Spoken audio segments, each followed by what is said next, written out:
Mariupol frappée ce matin. C'est un symbole dans une ville qui elle-même est un symbole, ville martyre bien sûr pour les Ukrainiens, et ville de la reconstruction en tout cas pour les Russes. D'abord, les faits et ce que nous savons ce soir, les indispensables de Lucille de Villers. Bonsoir Lucille. Bonsoir Emmanuel, bonsoir à tous. Alors que sait-on précisément de ce qui s'est passé ce matin à Mariupol ?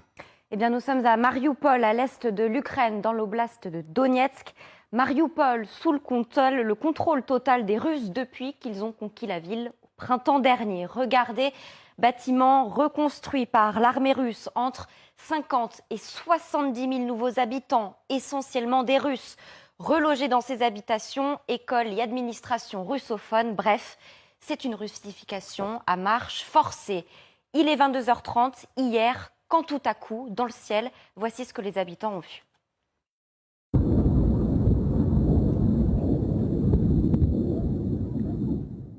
Ce que l'on voit ici, ce sont des missiles de défense antiaérienne russes en action, tirés depuis le sol. Vraisemblablement, ils sont lancés pour intercepter des tirs. Tout porte à croire donc que Mariupol a été fortement attaquée. L'ancienne administration ukrainienne dénombre cette nuit au moins 11 explosions, précisément dans les quartiers de la ville au nord et au sud. La vidéo publiée sur Telegram d'un blogueur militaire russe basé à Mariupol semble accréditer ces attaques. Regardez. Ночью вернулись в Донецк. Что касается Мариуполя, я, если честно, в шоке, что его начали вообще бомбить. Мы настолько его плотно застраивали, настолько туда вливают денег, что мне казалось, что есть некая договоренность того, что этот город обойдет стороной все происходящее. Но нет, вчера начали бомбить. Бомбить точно начали чем-то новеньким. Alors évidemment, la question que tout le monde se pose, quels sont ces missiles ? D'où viennent-ils ? Eh bien, c'est là que ça devient intéressant, car en théorie, Mariupol n'est pas à portée de tir ukrainien. Même au point le plus proche, la ville de Vuhledar, on est toujours à 100 km, alors que les missiles traditionnels livrés à l'Ukraine pour les lance-roquettes HIMARS n'ont une portée que de 80 km maximum. Alors, s'agit-il l'œuvre de drones ? Selon les spécialistes que nous avons interrogés, c'est une possibilité. On sait que les Ukrainiens sont capables de projeter leurs drones explosifs jusqu'à la base d'Engels en Russie. Autrement dit, de frapper aux profondeurs. C'était le 5 décembre dernier. Deuxième option, et c'est plus étonnant, des missiles GLSBD. Il s'agit de ces petites bombes promises par l'administration américaine d'une portée de 150 km. Début décembre, l'un des porte-paroles du Pentagone avait précisé que la remise des GLSBD n'aura pas lieu avant plusieurs mois. Alors, est-ce à dire que ces bombes sont déjà utilisées sur le terrain ? Là encore, c'est une possibilité. Écoutez le professeur à l'école militaire belge, Xavier Netz. Ça vient des positions ukrainiennes, mais donc loin, derrière le front, suffisamment loin pour ne pas que leur lanceur soit à portée de l'artillerie russe. Il s'agirait de missiles, les fameux GLSDB, qui sont des bombes auxquelles on a accolé un moteur de fusée. Ça les transforme en missiles, en fait, en missiles très longue portée, donc qui seraient capables d'atteindre des distances qui sont supérieures à celles des systèmes HIMARS qu'ils ont déjà. Et en parallèle, la Russie a subi une autre attaque, mais qui n'est pas militaire cette fois. Oui, il s'agit d'une attaque informatique. C'est ce que disent les Russes. 4 radios locales qui émettent dans plusieurs villes en Russie ont été piratées. Dans les villes de Nijni Novgorod et de Kazan au nord-est du pays, ou encore Belgorod et Voronej près de la frontière ukrainienne. Voici ce que les habitants ont pu entendre sur les ondes. Écoutez.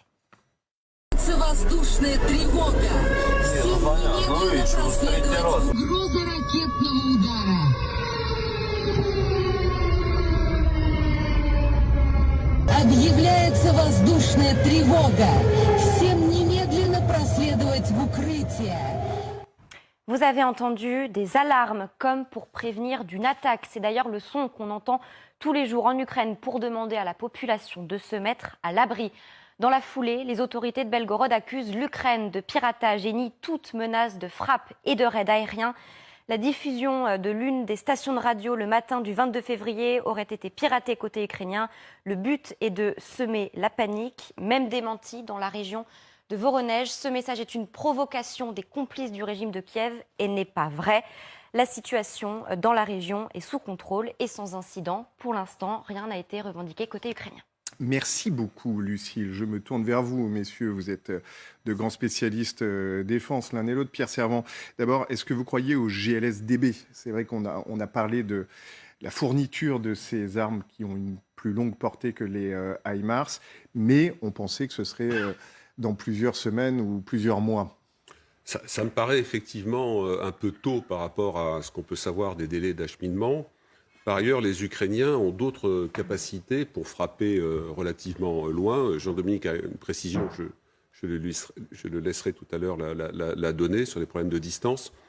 Rappelez-vous que les Ukrainiens sont parvenus, il y a quelques semaines, à frapper le territoire russe à 400, 500, 600 km avec des moyens militaires purement ukrainiens, à savoir des bombes volantes, des sortes de V1, V2, Deuxième Guerre mondiale, soviétiques, boostées.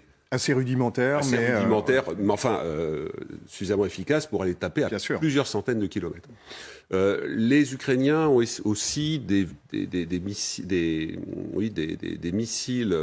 pas des missiles, pardon, des drones, roquettes, ou des roquettes, les drones turcs qui ont cette capacité. Et puis vous avez le Toshka, qui est un vieux missile soviétique sol-sol, qui avait permis aux Ukrainiens de frapper notamment Rostov-sur-le-Don, qui est à peu près à 120 km. Donc je pense que les Ukrainiens ont de quoi frapper dans la profondeur à cette distance. Alors après, que signifient ces frappes? Qu'est-ce qui était véritablement visé? Juste une toute petite réflexion tactique et stratégique. Mariupol, il y a tout le symbole que vous avez rappelé sur la mer d'Azov, cette mer d'Azov qui a été volée, en tout cas l'accès à la mer d'Azov volé à l'Ukraine. Poutine s'en est vanté dans son discours de mardi, et donc il peut y avoir des frappes de type symbolique ou des frappes militaires, parce que Mariupol est un endroit où il pourrait y avoir, les Ukrainiens pourraient être tentés de faire une fracture à partir de la ville de Melitopol, qui est à l'intérieur du pays, vers Mariupol. Si évidemment les Ukrainiens ont choisi cet axe-là pour couper ces forces russes en deux, elles qui ont récupéré l'accès à la mer d'Azov. Donc ça pourrait avoir du sens, mais encore une fois, je dis ça avec la plus grande prudence. On a très peu d'éléments pour l'instant. Et on ne va pas spéculer, en effet, puisqu'on ne sait même pas quelles sont les destructions, s'il y en a, et on ne sait pas exactement quelles sont les cibles qui ont été frappées. Jean-Dominique. Oui, je regardais sur Google Earth, sans faire de publicité pour ce magnifique service. On est quand même aux portées limites. On est plus autour de 80 km. On est aux portées limites des systèmes HIMARS. Mais, comme l'a bien expliqué Pierre, ils ont de quoi frapper parfois des cibles qu'ils estiment des cibles stratégiques parce qu'importantes symboliquement. C'est important symboliquement. C'est ça. Parce qu'ils ont très peu frappé Mariupol ces derniers temps. La question, est-ce qu'ils ont déjà ou pas ces nouveaux armements livrés par les Américains à plus longue portée? Ça, on ne sait pas. Et on le saura le jour où les Russes en recevront sur la tête. Parce qu'ils ne le diront pas avant. Et donc, peut-être que c'était ça. Mais de toute façon, ces armements arrivent. Ça, il n'y a aucun doute. Donc, si ce n'était pas hier soir, ce sera la semaine prochaine. Donc, ça change pas. Ça va changer la situation militaire, mais que ce soit hier ou demain, au fond, peu importe à ce niveau-là. Catherine Gentil, on le rappelle, bien sûr, la dimension symbolique. Peut-être d'abord et avant tout de Mariupol, qui a été le théâtre d'une des batailles les plus féroces. On se souvient tous le théâtre de Mariupol, Azovstal, etc. Symbole de la reconstruction voulue par les Russes. On va voir ces images que vous avez sans doute déjà beaucoup vues avant, après ces immeubles détruits, éventrés, noircis, et puis ce que les Russes ont reconstruit à la hâte, avec force publicité d'ailleurs. Et c'est peut-être ça d'ailleurs qui est visé par les Ukrainiens. Oui, c'est un double symbole, je pense, ces frappes des Ukrainiens sur Mariupol aujourd'hui. D'abord parce que, effectivement, c'est le lendemain du grand discours de Vladimir Poutine qui a essayé, durant 1h45, de justifier son opération militaire spéciale. Et dans cette région de Mariupol, effectivement, les Russes se sentaient en sécurité. Donc c'est aussi pour leur dire, eh bien non, finalement, on va vous faire vivre aussi ce que nous, les Ukrainiens, on vit tous les jours avec des frappes qui peuvent intervenir à n'importe quel moment. Le fait d'avoir piraté les radios, c'est exactement dans le même sens. C'est faire vivre aux Russes ce que vivent les Ukrainiens avec ces alertes permanentes. Et puis Mariupol, hormis sa situation stratégique effectivement sur la mer d'Azov, c'était aussi, et les Russes le disent et le répètent et le montrent, leur but c'est de créer cette station balnéaire pour expliquer que la vie finalement avec les Russes est beaucoup mieux qu'à l'époque des Ukrainiens. Donc frapper cette ville, évidemment pour les Ukrainiens, c'est à plus d'un titre un symbole très fort. Oui, Catherine vient de le dire, il y a une dimension de surprise. Là, on l'a vu avec ce blogueur militaire qui dit, en gros, je résume, je ne comprends pas, je pensais qu'il y avait une sorte d'accord pour qu'on ne frappe pas, ce qui semble assez étonnant quand on est en période de guerre. Oui, je pense qu'il y a une dimension historique et en tout cas stratégique, psychologique des deux côtés. Tout d'abord, les Ukrainiens veulent montrer qu'ils sont là et qu'ils résistent et qu'ils ne se laissent pas faire finalement, parce que cette russification de Mariupol, ils disent non en venant frapper. Et de l'autre côté, les Russes, en étant à Mariupol et en essayant d'y rester coûte que coûte, eh bien disent, vous voyez, la vie sera merveilleuse avec nous, c'est dans ce sens-là qu'il faut aller. Et c'est peut-être aussi une façon pour les Russes, par anticipation, de gommer tout ce qu'il y a de la destruction ancienne. On passe rapidement à quelque chose de complètement de nouveau, avec des immeubles qui sont très bien, parce qu'ils savent pertinemment que le jour venu, les images resteront. Et s'il y a trop d'images de catastrophes, c'est autant de choses qui sera à leur dépens. Donc il y a cette volonté de gommer très rapidement, une façon pour les Ukrainiens de dire non, vous n'allez pas vous en sortir à si bon compte, nous sommes là, et il ne va pas y avoir une russification passive de la région. Et Pierre Servan, Catherine Gentil l'a dit, mais ces frappes interviennent, même si elles sont symboliques, même si on n'en connaît pas la portée, dans une séquence internationale qui est extraordinaire, vraiment au sens littéral du terme. Oui, effectivement, d'une certaine façon, symboliquement, ces missiles viennent s'écraser sur les pieds de Poutine et l'éclabousse entre guillemets. Et donc, c'est une façon de montrer que Poutine a beau faire des grands mouvements de bras, des grandes déclarations, des grandes proclamations sur la récupération des terres historiques. On reviendra là-dessus parce que c'est très important à comprendre. Eh bien voilà, Mariupol est touché. Mariupol qui, dans la psyché de Poutine, par rapport à Pierre le Grand, par rapport à la mer d'Azov, la conquête de la mer d'Azov, il y a tout un référentiel là-dessus. Et donc, les Ukrainiens, très, très habilement, montrent que, voilà, malgré les proclamations de Poutine, les fameux 4 oblasts qui ont été annexés dans des conditions totalement surréalistes au mois de septembre-octobre l'année dernière, eh bien, Poutine ne les tient pas et ne les protège pas. D'ailleurs, juste par rapport aux missiles dont j'ai parlé, qui sont allés frapper dans la profondeur russe, les Russes ont été incapables de les intercepter, alors qu'ils sont censés vendre à de nombreux pays des systèmes de défense solaire très sophistiqués. Visiblement, soit ils les ont pas, soit ça fonctionne pas. Oui, et Mariupol, c'est la grande victoire pour Vladimir Poutine du début du conflit. Hein. C'est 400 000 habitants, c'est une grande ville, Mariupol. C'était le symbole des symboles, parce que c'était le bataillon Azov, donc, dont les Russes nous avaient expliqué à de multiples reprises que c'était les nazis réincarnés. Et c'était à cette époque aussi qu'on avait vu Wagner arriver. 400 000 à l'époque, 100 000, voilà. Vous voyez, aujourd'hui. Exactement. Donc on voit le nombre de personnes qui ont préféré fuir quand même à cette période-là. Et puis c'est vrai que c'était le face-à-face entre le bataillon Azov et Wagner qui entrait, si j'ose dire, en action sur le terrain ukrainien. C'était les deux unités les plus féroces, soi-disant, qui se faisaient face. Et c'est pour ça que pour les Russes, c'était évidemment très important de réussir à s'emparer de Mariupol, à tel titre qu'ils ont quasiment rasé la ville pour pouvoir la prendre. Et les Russes voulaient absolument que le bataillon d'Azov rende les armes, parce que pour eux, c'était le symbole de l'Ukraine combattante qu'ils réussissaient à faire plier. Jean-Dominique. Oui, on vient de le voir et de le dire. La population de Mariupol a été divisée par 4.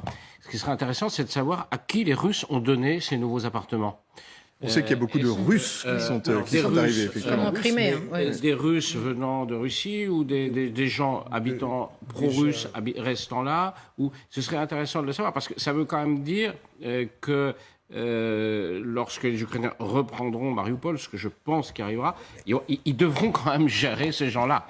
Et ce ne sera pas forcément aussi simple qu'on le croit. Voilà. Je pense que malheureusement, en tout état de cause, Mariupol restera un point sensible. Ça sera vraiment un point de tension. Donc les uns et les autres ne restitueront pas ou n'arriveront pas aussi facilement. Je pense que ça sera un point de tension très fort pour l'avenir. En tout cas, tout ça arrive au moment, ces frappes arrivent au moment où CNN nous apprend que lundi, au moment de la visite surprise de Joe Biden en Ukraine, la Russie a échoué à effectuer un test d'un missile, Sarmat sans doute, qui semble donc avoir échoué à peu près au moment où le président Biden était en Ukraine. On se souvient bien sûr que la Maison-Blanche avait prévenu de la visite de Joe Biden en Ukraine. Le Sarmat, le fameux Satan 2, comme il a été surnommé, c'est une portée de 10 000 km, c'est évidemment pratiquement 200 fois la bombe d'Hiroshima. Ce test, grandeur nature, a été sans doute quelque chose de symbolique. Et a priori, il n'a pas fonctionné, en tout cas d'après CNN. Oui, alors pour le coup, c'est pas de chance pour les Russes, parce que si ça avait fonctionné, d'un côté, effectivement, ils ne s'attaquaient pas, et on ne peut pas dire qu'ils en aient eu le projet, j'imagine, mais à Joe Biden venant en Ukraine, et en même temps, ils faisaient preuve de leur supériorité dans ce domaine-là de l'armement. Donc c'était pour eux, ils gagnaient entre guillemets sur les deux tableaux, c'est-à-dire ils se comportaient comme des gens responsables en ne bombardant pas Kiev au moment du voyage de Joe Biden. Et en même temps, ils montraient aux Américains qu'ils étaient effectivement une puissance militaire incontournable, puisqu'il y a même certains armements dont ne disposent pas encore les Américains à l'heure actuelle. Mais si ça n'a pas marché, effectivement, ça a complètement réduit à néant ce calcul qu'avaient dû faire les Russes.